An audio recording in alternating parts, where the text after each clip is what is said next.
konusunda iyi değiliz ikimiz de. Bir kıvılcım yeterdi her zaman koşup geri dönmemize. Değmesin ellerimiz, bulaşmasın bu gözler.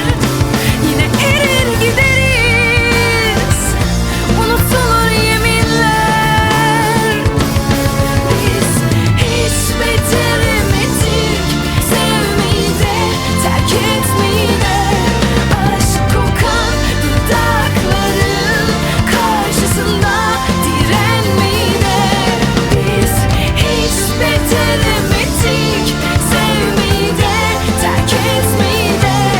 Aşk dolu mısraların karşısında direnmeyi de.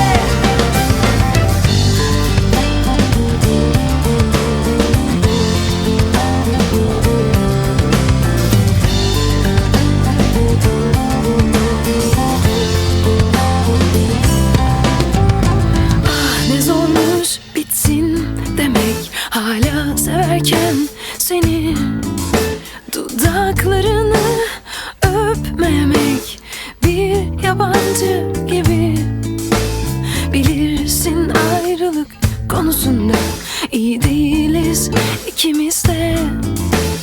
Bir kıvılcım yeterdi her zaman koşup geri dönmemize. Değmesin ellerimiz, bulaşmasın bu gözler. Yine erir gideriz, unutulur yeminler.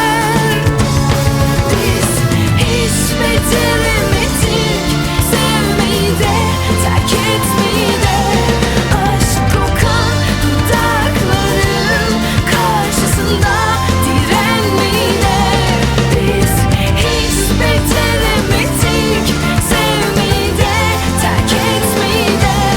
Aşk dolu mısraların karşısında direnmeyi de. İşte bir kez daha durup karşında, belki de son defa soruyorum sana. Bitti mi hikayemiz? Bu ne biçim son böyle? Değmez miydi sevgimiz savaşıp direnmeye? Değmesin ellerimiz, buluşmasın bu gözler.